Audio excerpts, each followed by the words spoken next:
Do we get to fight the frog? Oh, you wish. You We wish we don't. get to test out Hamon on that frog. No. Oh, what? The frog is just an example. Yeah, but like they don't turn that into a fight. What the fuck is up with the lighting on Jonathon? I believe this could be a PS2 emulation thing. Maybe. I kinda doubt it would be that bad looking, you know? Hmm.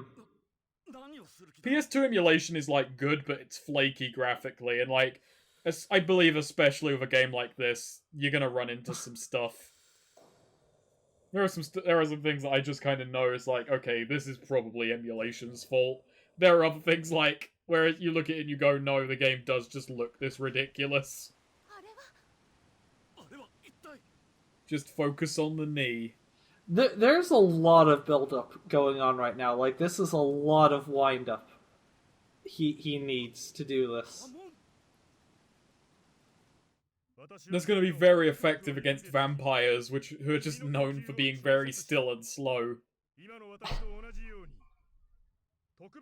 There's a reality that's like gets subverted sometimes in Jojo that people can spend 15 minutes explaining what they're doing, which at times is like accepted, and at other times is just like, why were you talking about this? I'm going to kill you while you do this. And it just kind of subverts it whenever it wants to.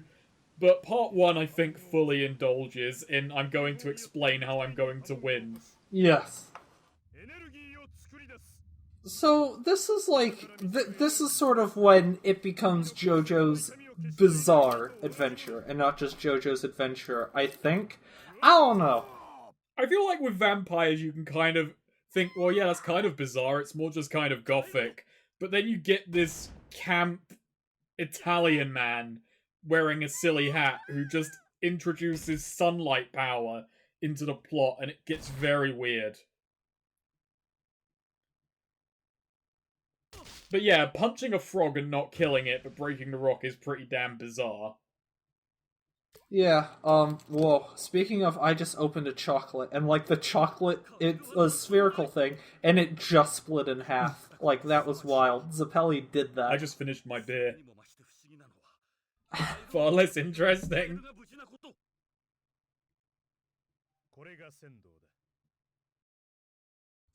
So, I don't know. Do you think... Because the thing is...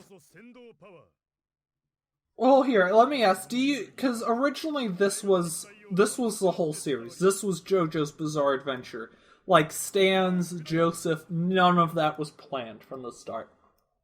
JoJo's Bizarre Adventure was gonna be the story about this stupid English nobleman who, like, his adoptive brother was a vampire. My idea is, like, maybe Dio would have still been defeated, but then, because this was originally called, like, JoJo's Bizarre Adventure, like, Jonathon Joestar, his youth. So you could have followed that on with, like, him being, like, maybe in his 30s, 40s, and, like, go through his lifetime. But it ended at his youth. He ended life pretty youthfully. But I guess my question is, do you think it earns the title? Like, do you think this is a bizarre adventure? Yes, I believe this is a bizarre adventure. I think it's a very underwhelming adventure. Like, if you just think about... When I think about the word adventure, I think, like, visiting many locales, meeting a big cast of, like, interesting characters who help the thing along the way. And you technically do that, but it feels very microscopic. Like, he just goes through a few shit towns that have already been raided, meets a camp Italian man, a kid who literally everyone forgets, and a druggie. Oh, and Zappelli's entourage of Tibetan monk friends. Who, like, literally turn up in the 11th hour and all beef it, like, one after the other, in various forms. Like, one of them survives only to beef it very early on in part 2. So you think it's more the adventure that it fails to live up to, not the bizarre part? Yeah, it's bizarre, but I don't think it's, like, good bizarre. Here's the thing about Araki as an author, and I like Jojo, but he's, like... he takes way too long to figure out what his rules are gonna be. Yeah. Like, he makes up his rules as, like, he's figuring them out as he writes, and the moment he realizes, wait, that's too open-ended, or wait, I don't like this, he closes his own rules as he goes along. I think that's why he likes the character of Jotaro so much, because Jotaro just sort of decided what the rules were himself. Like, he took it out of the author's hands, you know, like... Yeah, but, like, Part 3 is very much, like, Part 3 introduces stands and then spends roughly the first half closing every, like, loophole that a stand could have. Not even the first half, no. It, like, takes a whole part, and even then it's not, like, done. Yeah. Whereas Hamon has that problem in a very different way, because Hamon is just... It's sunlight energy. What are the applications of sunlight energy? I haven't quite worked that one out yet. Let's just see what I can do with it. It's very much just a get-out-of-a-writing pinch kind of superpower at the start. Well, it doesn't really ever stop being that, I don't think. No. Hamon just sort of does or doesn't do, like, literally anything. It's anyone's guess what does and does not work with Hamon. Part 2 establishes it's got a problem that it's got very short range, and then characters get clever about, well, I transfer Hamon into bubbles to give it range, or I, like, use a pair of, like, balls on a rope. I can't remember the technical term for what those are, like, clackers. Clackers. A pair of clackers to get extra range, rather than balls on a rope. Man, if only a character had some power where they could, like, shoot out, like, ropes that they, like, controlled to a pretty long range, and those could transfer Hamon energy. Like, think about how devastating that would be. I complained about the lack of use of Hermit Purple, but not in that context. Hamon gets, like, brought up briefly in Part 3. The best part is, like, Hamon slows the aging process, but... Oh, it's so Joseph that he, like, never bothered to extend his own lifespan because it would be too much effort. So, we have Hamon now. It's a terrible system, so you can breathe. You can hold down a button to charge up mid-fight. Or, so the button is the X button, so you've got two things. You can either hold X down to charge it, or you can hit X at a certain point in your combo to pose, like that. Okay, and that gives you that's buffs. good. That is, like, the best part. Like, that's... The thing about this fight game is once it introduces Hamon, it becomes a bit better. Like, here's the thing. They've thought up an interesting system, but they've, like, nailed zero of the fundamentals, is the way I'd put this. Dragon Ball Xenoverse. Well, I mean, it's not really fair, because, like, they are taking something from the anime, but Dragon Ball Xenoverse, like, has the same mechanic with the Ginyu poses. Like, you pose mid-fight and it powers you up. You've got two charge bars, by the way. You've got the breathing charge bar that lets you use Hamon special moves. And you've also got another charge which you just can charge up while running. And you just... So, a lot of my strategy in fights just became run away and charge up this super punch. And then just run in, land it, and run away as quickly as possible. Is this what you're talking about, where you had to unlearn, be hyper-aggressive, and just run in constantly? Yeah. This made me burst out laughing. This is the super move that you build up over, like, landing hits. Every time I use this super move, you have to watch this whole cutscene. And I'm like, oh, I've got to charge a bar up, okay. That bar is insanely inconsistent, by the way. Sometimes it fills up, sometimes it doesn't. So did you just do, like, no damage? Like, yes, because... I did, because I didn't even realize I was meant to charge at that time. Love that. I realized you were meant to fill it, but I just did not understand how it expected you to fill it. Like, I didn't recognize that was the joystick, though. I had no idea what the fuck I was looking at. Oh, and besides the fact, like, now we've got the Hamon bar, Jonathon has a lot more combos now. Which makes the game, like, slightly more tolerable. Not good, tolerable, I said. I appreciate, so, like, for the first half of the game, in their dedication, they've just, like, cut out half the fighting engine. Yeah. That's a great run animation, by the way. It captures Jonathon's essence really well. It's, like, very, very self-assured, but not a good run animation. It's very camp and, like, posh. You know, in a way that's, like, very fitting. It's like running while wearing a pair of pants that's like slightly too tight. I find okay. Ooh, bad bass. By the way, I learned now that we've got the whole scoring system. You better believe that I spent the whole of the runtime trying to get badass and never did. Aw, that sucks. I know. I'm so sorry.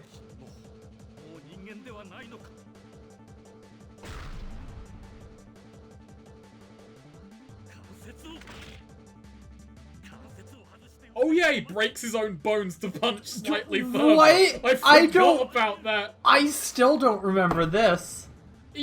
Don't you remember he literally broke his arm once to punch slightly further in the most Jonathon move there ever was? That is such a Jonathon move.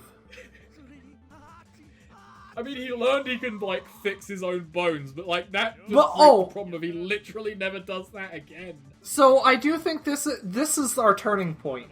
This is where Jonathon does something really dumb. Like, when Jonathon announces he's dislocating his arms to extend his punching range by, like, a centimeter, Erina, Zeppeli, everyone should have been like, what the fuck, Jonathon? No! What are you doing?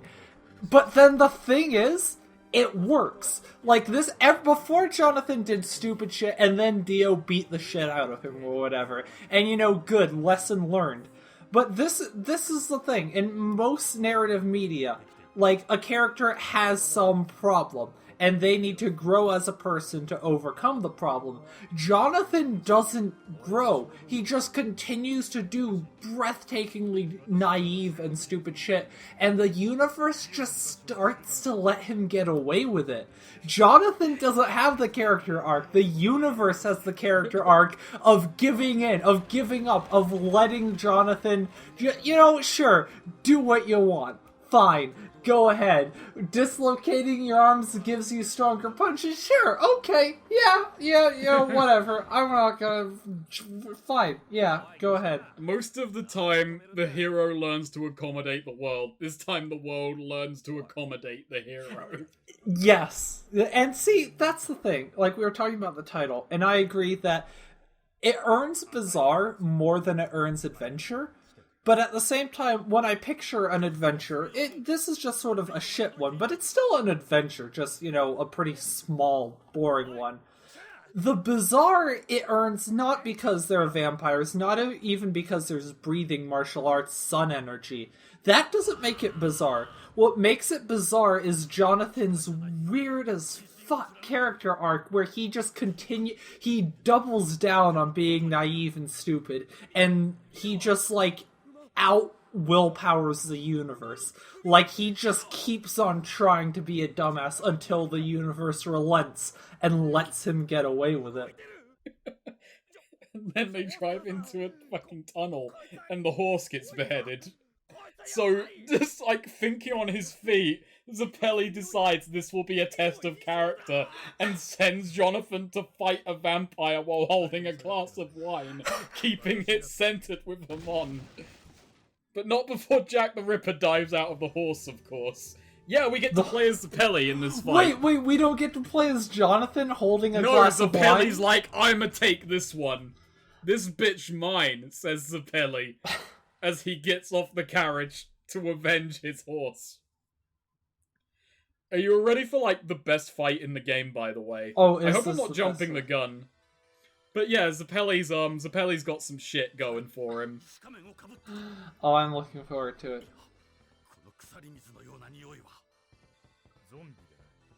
Okay, so far, let's keep track. Decisions Zeppeli has made. 1. Train Jonathon Joestar.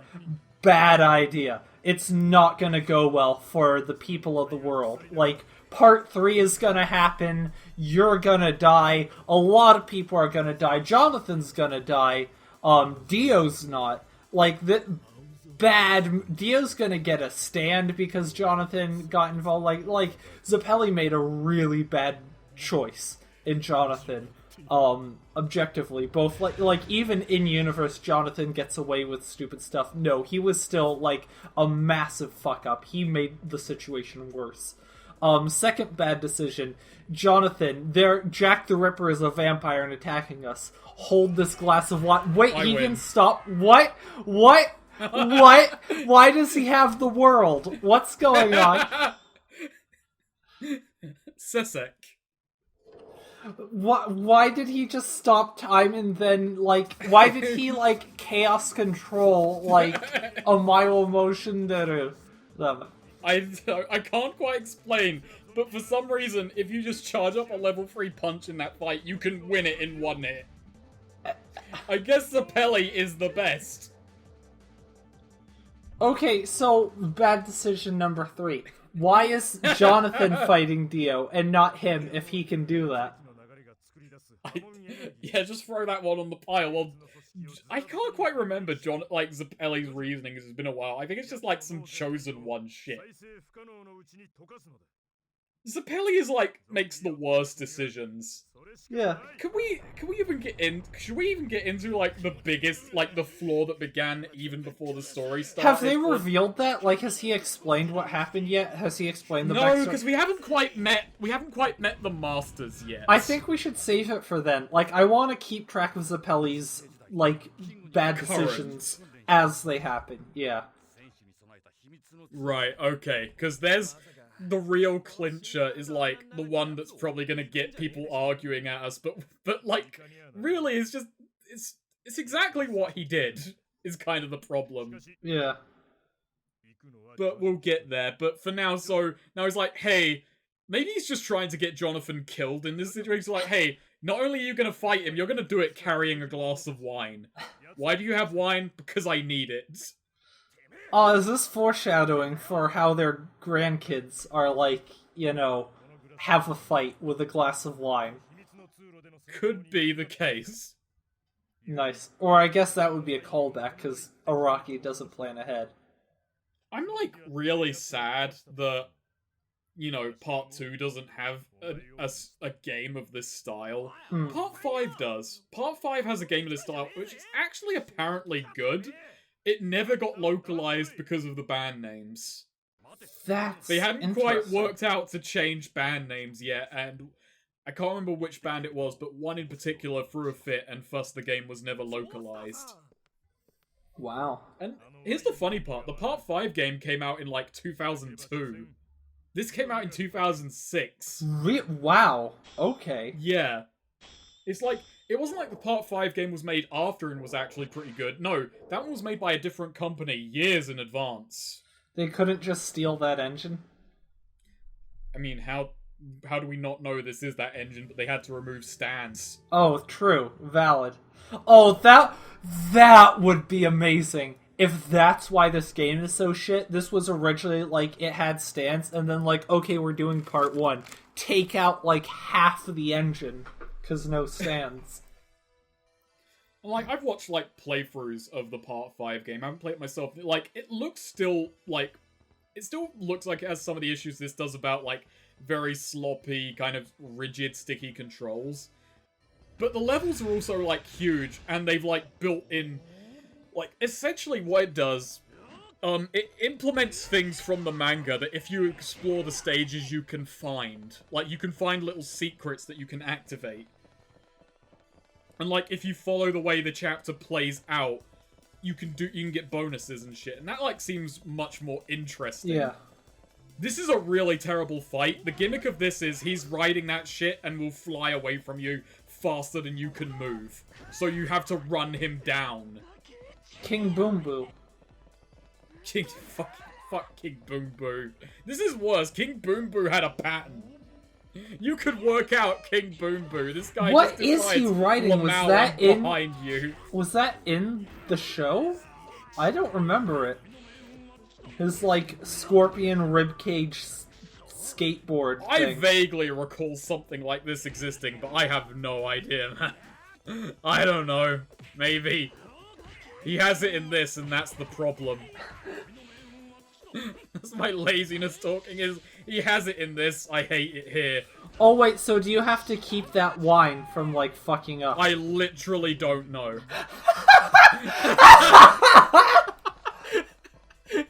I don't know why I answered that as if I figuratively couldn't know. It didn't affect me in this, so I can't answer. I mean, he clearly isn't actually holding it. Also, Zappelli's not here, so as far as I can tell, Jonathon, as soon as he realized he was out of sight of Zappelli, just, like, put it on the ground. just put it on the ground in the door, went to fight these dudes, and is gonna pick it back up, unspilt, on the way back out. I mean, you could also see me, like, dodge rolling. Yeah. And it didn't spill the wine, so what are we meant to believe here? Maybe he's grasping it firmly in his buttocks. I don't know. He has it in his backpack. Does he ever pull anything out of that backpack? It's a very It makes him look like 50 times more camp, that backpack. Does. It's just too small. What if Jonathon just drank the wine so he wouldn't spill any? Drinking doesn't count as spilling. No, Jonathon wouldn't do that. He's not smart enough. He would have it in his mouth. Forgetting how hamon worked, he would just be having it in his cheeks like a fucking squirrel. Okay. I also hate that when someone's dodging, I mean, I kinda hate it, it helps me out as well, but when someone is dodge rolling, they are invincible. It's iframes throughout, the whole time. You can see my strategy is, like, started shifting in that my aggression idea is starting to be replaced with spam the dodge roll when in doubt. I really like your incredibly shitty shadow. I don't know what's up with this stage. Might be a fucking emulation thing, I don't know. I kinda like to believe that is just Jonathon's density at this point causing that shadow. It probably is the stage, seeing as it's the enemies too, but you know... Yeah. Square shadows are pretty bizarre. Oh my god, so you can miss landing that hit. Oh. And there's nothing more soul-crushing than landing the power attack. I like the background. Me too. That's so silly. I know. I love bizarre, the giant hamon fist. I love how utterly underwhelming it actually is in effect. Mm.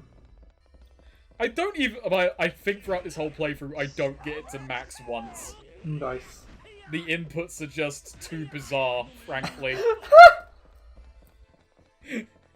Could this game have glitches, or would that just be, you know, the game being bizarre? It's a lazy joke, but I had to go for it. You know, okay, I was thinking about the title, actually, recently. Jojo's Bizarre Adventure. You were thinking about it throughout this part. I was also thinking about it before we recorded this. And I had a sort of epiphany, a realization, in that I think the title becomes a lot better, like a lot funnier, a lot more interesting when it's not Jojo. Like, Jojo's Bizarre Adventure, yeah, we're all used to it. Jonathon Joestar's Bizarre Adventure is a good title for this. I see what you mean. But that sounds like a mid-2000s comedy. I know, and it's good. And, like, it gives a slightly different, you know, Joseph Joestar's Bizarre Adventure. I think, like, this is a bizarre adventure, because it's not what you'd expect from an adventure. You know, the character arcs are weird. Like, it should be different with different characters. Like, we have Jonathon Joestar's Bizarre Adventure, then, like... I was just thinking, like, Jotaro Kujo's Bizarre Adventure doesn't sit with me at all. Actually, the one I think it works the best with, better than this, is Josuke Hiragashikata's Bizarre Adventure. Like, I think Part 4 definitely most earns the title Bizarre Adventure, followed by Part 1, but again, a more narrative bizarreness as opposed to a plot bizarreness, if that makes sense. It's the thing I got reading Part 5. Part 5 is like... I like Part 5 and I dislike Part 5, but I do not feel that earns Bizarre Adventure. Like, it's not gritty per se, but goddamn, it's more brutal than the other parts. And Bizarre just feels kind of, not understated, but off in that context. Like, that is a mafia story where people get murdered every chapter. Part 2 works with Bizarre, but I think other things work better. Joseph Joestar's pulpy adventure. Joseph Joestar's excellent adventure. Oh, god damn it. I don't know, I think it works. Hmm. Like, Joseph has that energy. Joseph Joestar's world adventure. Oh, I like that.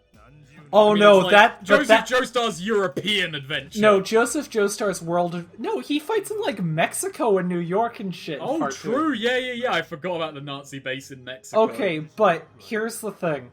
Like, Joseph Joestar's world adventure is a much better name for Part 3 than Part 2. I like Joseph Joestar's Radiant adventure. But, like, only in the context of what happens to Santana. And the fact that you're disappointed when you learn Santana never comes up again, ever.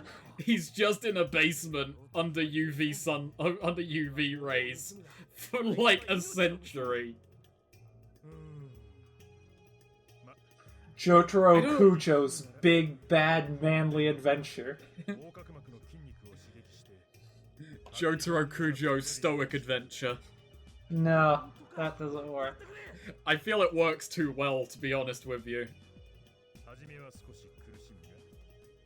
I don't know, I think adventure doesn't work as well. Like, it works for the plot of Part 3, but it doesn't work for Jotaro. Jotaro's not an adventure character. How about we rename Part 3 Joseph Joestar's Business Venture? Oh, that's good.